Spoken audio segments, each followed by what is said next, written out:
Assalamualaikum warahmatullahi wabarakatuh. Perkenalkan, nama saya Nurul Hidayanti. Saya dari Prodi PGMI kelas 3A. Nah, teman-teman, kurang lebih selama 5 menit ke depan, saya akan menjelaskan materi mengenai sejarah PKN atau Citizenship Education di Indonesia. Jadi, mohon kepada teman-teman untuk menyimak videonya ya. PKN atau Citizenship Education di Indonesia.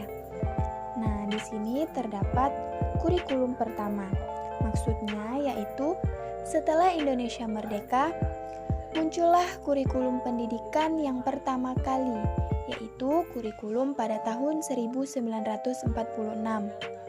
Nah, pada kurikulum tahun 1946 yang pertama kali ini, belum terdapat mata pelajaran pendidikan kewarganegaraan atau citizenship education.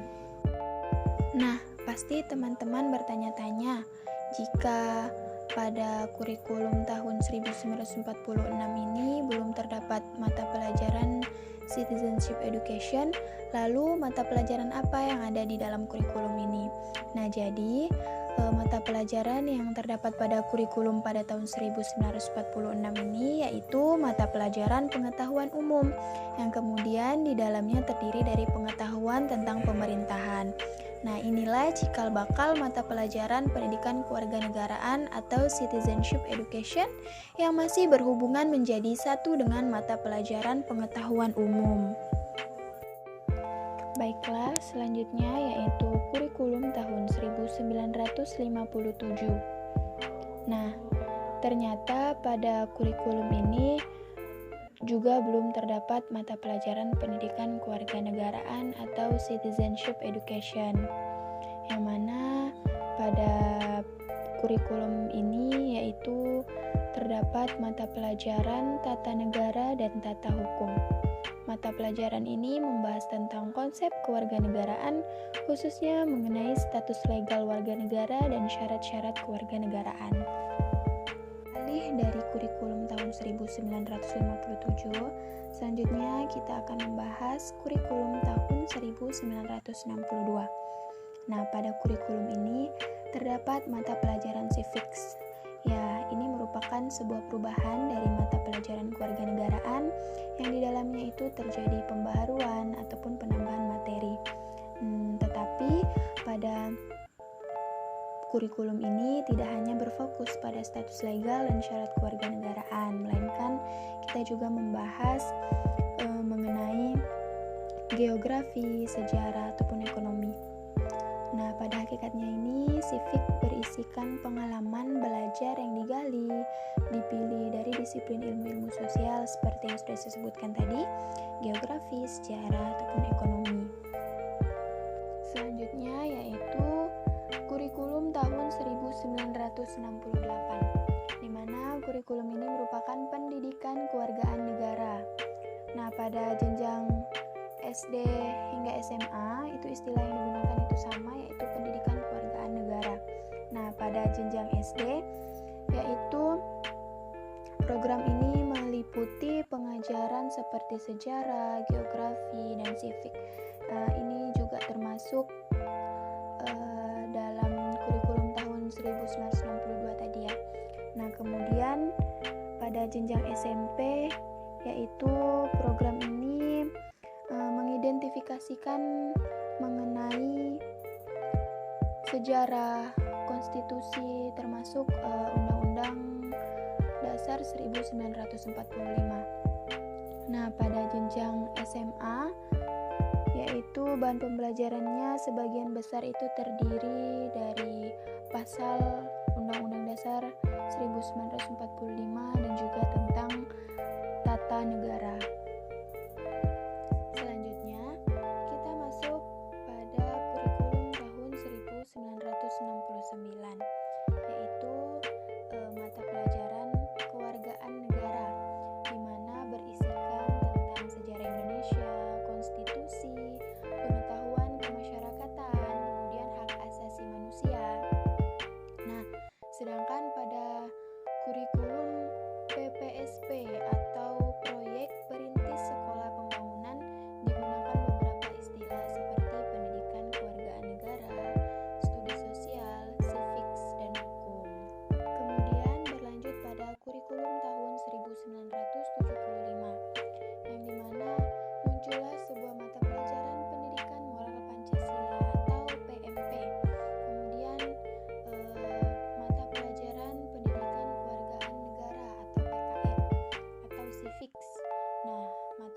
pelajaran pendidikan moral Pancasila atau PMP ini berisikan materi Pancasila sebagaimana diuraikan di dalam Pedoman Penghayatan dan Pemahaman Pancasila atau P4 yang seperti sudah saya uraikan. Nah, selanjutnya kita masuk membahas kurikulum tahun 1990. Nah, di bawah ini ada PPKN, di mana pada kurikulum ini muncul sebuah mata pelajaran baru, yaitu PPKN. Artinya Pendidikan Pancasila dan Kewarganegaraan. Nah,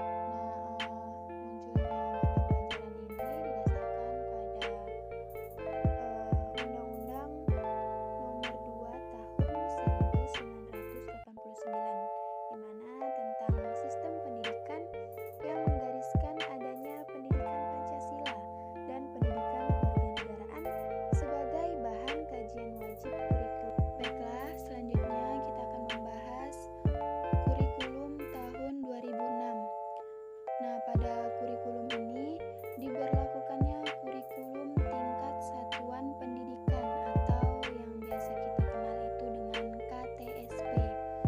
Nah, KTSP ini merupakan penyempurnaan dari kurikulum 2004. Nah, di dalam kurikulum 2004 inilah terdapat mata pelajaran pendidikan Pancasila dan kewarganegaraan atau PPKN, kemudian diubah menjadi pendidikan kewarganegaraan atau PKN atau Citizenship Education, dan berlakunya dengan kurikulum terbaru yaitu kurikulum 2013 kembali dengan nama PPKN yang terintegrasi dengan mata pelajaran lain yang lebih dikenal dengan pembelajaran tematik. Nah, di kurikulum tahun 2013 ini atau yang biasa kita kenal K13 diberlakukan kerangka kualifikasi nasional Indonesia kurikulum 2013 atau KKNI K13. Nah, apa itu KKNI K13? Yaitu seperti memfokuskan pada pemerolehan kompetensi-kompetensi tertentu dari peserta didik, misalnya menghasilkan insan Indonesia yang produktif, kreatif, inovatif, efektif, melalui pengamatan sikap, keterampilan, dan pengetahuan yang terintegrasi. Jadi seperti itu.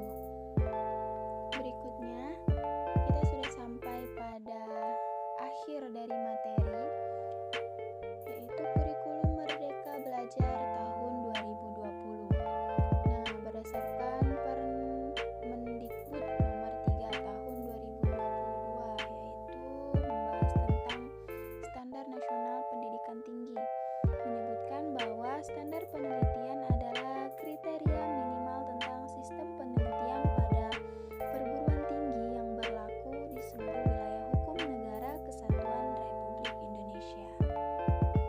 Baiklah teman-teman, sekian materi yang dapat saya sampaikan pada kali ini. Jika ada kesalahan ataupun kata yang kurang pantas, mohon dimaafkan. Saya akhiri. Wabillahi taufiq wal hidayah. Wassalamualaikum warahmatullahi wabarakatuh. Terima kasih semuanya.